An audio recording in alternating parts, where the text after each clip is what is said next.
So here we have the BMW 118i on a 16 plate. I'm going to start off by showing you around the outside of the car, and then we'll hop in and run through some controls on the inside. From the outside you can see it's a 5-door car with alloy wheels. We've also got those roof bars and bike racks as well.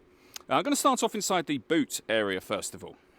As we approach the back of the car, you can see we have reversing sensors, plenty of boot space. We've also got those spare set of rubber mats as well, and a 60-40 split folding rear seats, should you need to increase this space even further.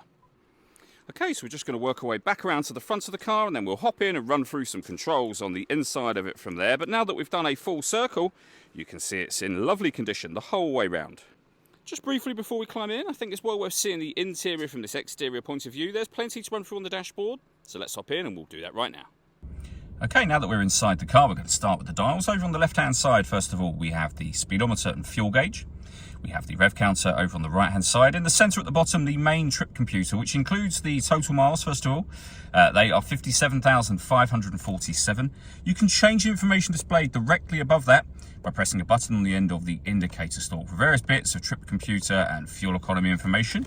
We back out to the steering wheel next. On the left-hand side, we have cruise control and speed limiter. On the right-hand side, we have our stereo and phone controls. Over in the centre is where you'll find the main screen for the stereo itself. We're on the radio menu at the moment. As you can see, we have AM, FM and DAB radio.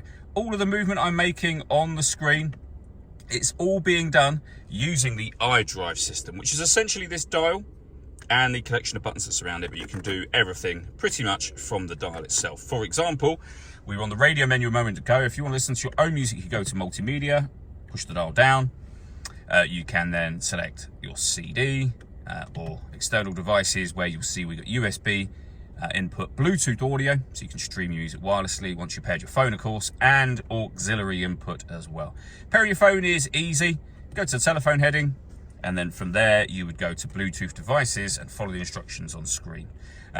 As you can see, this car's also got satellite navigation. Again, everything that you can see me doing, including accessing these options here, it's all being done using the dial. Very, very easy system to use overall. Working our way down, we have the main volume, the CD player, and then air conditioning. So you can adjust the direction you'd like the air to be distributed in once it enters the car. When you're happy with those settings, you can adjust your fan speed and, of course, the temperature as well. The air conditioning's on at the minute, so that's off.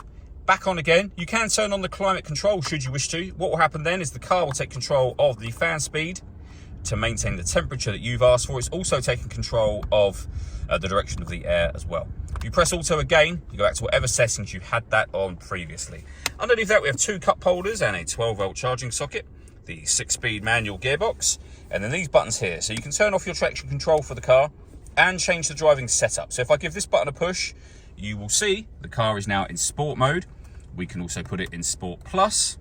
We can come back down to Sport, Comfort, which is your everyday driving, and we've got Eco Pro as well. All that leaves me to say is thank you for taking the time to watch this video. If you'd like to come and see the car in person and have a test drive, please feel free to give us a call here at Surrey Specialist Cars. We'd love to hear from you soon.